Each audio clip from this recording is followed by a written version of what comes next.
Alright, what's up guys? I'm Arturo and today we're going to be looking at some strings. I recently got the Diodario 9 through 42 XS coated strings, and I'll be comparing that with the Elixir Nanowebs.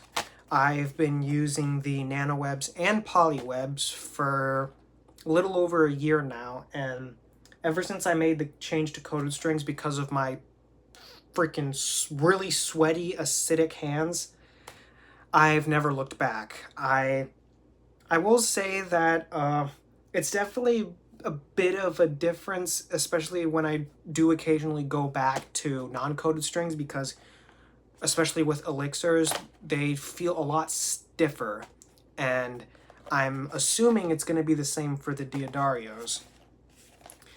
And what I mean by that is with bending, especially with OptiWebs, which I don't really use because of that, they don't really feel like nines when it comes to bending, and I use the nines primarily in E standard.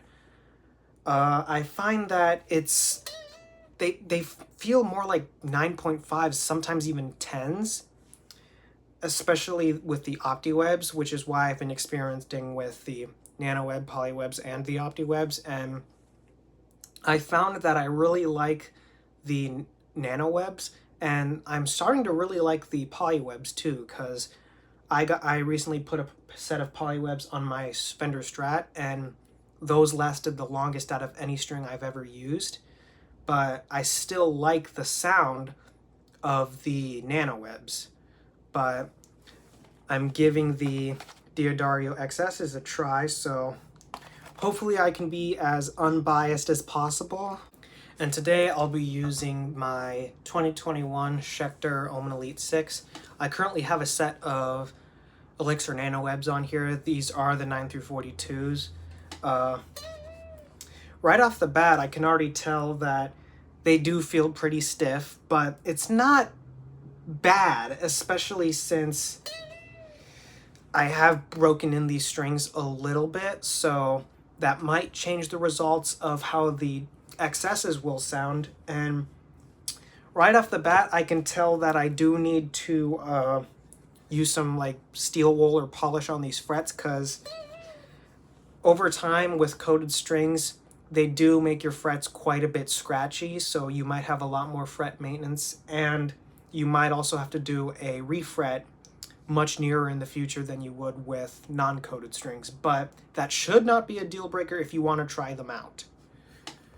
And the reason that it shouldn't be a deal breaker is because with these coated strings, if you do have really sweaty hands, you can save a lot on strings in the long run from not having to replace them all the time, especially if you use cheaper Ernie Ball or cheaper Diodario, DR, what other non-coated strings can I think of? Harley Benton is another company that makes cheap strings.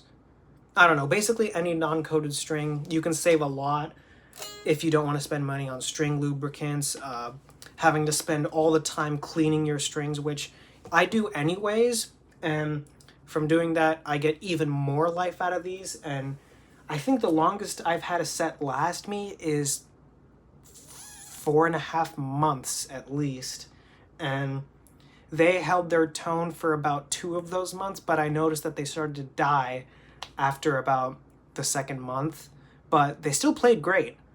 And I'm talking about the Elixirs, so I hope I can say the same for the Diodarios, so let's try them out.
Alright, so what are my thoughts after doing all those playing demos?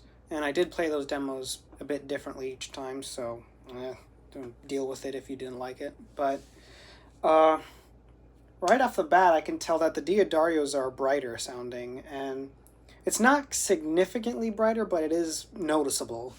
And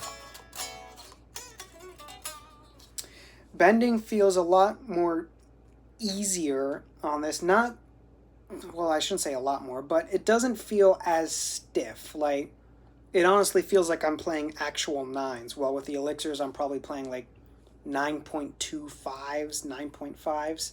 But I'm gonna be honest, if you just handed me this guitar and handed it to me with these strings, I probably would have just assumed you given me old Elixirs or whatever. Now, with that being said, which one do I like better? Which one do you like better? Because I want you to let me know in the comments down below, so leave a comment. I want to hear your opinion. I have to say I can't really give a definitive answer now rather than later, because one of the other tests that I want to do is the longevity of the tone and the string life, because Elixirs are, again, some of the longest lasting strings on the market. But I also wanted to try these out because these are also coated strings, and they are said to be some of Diodario's longest lasting strings. But I'm going to put that to the test, and y'all can check back on this video maybe a week or two later to see if I've left an update in the description or in the comments. I'm probably going to leave a comment saying update and share my thoughts and findings, because I don't really have high hopes for these strings, but I'm proven wrong all the time. So they might last just as long as Elixirs, they might last longer, or they won't last long at all. It's a bit too early to tell, but so far, after playing a little bit, I don't really feel the gunk already as I would with cheaper Ernie Ball or cheaper Diodario strings. Like,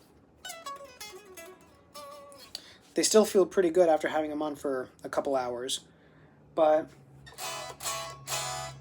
can't really give a definitive answer right at the moment. So come back to this video within a couple weeks, see if I made any changes, and yeah, I'll let you know which ones I like the most. But so far, I like them both. It's a tie.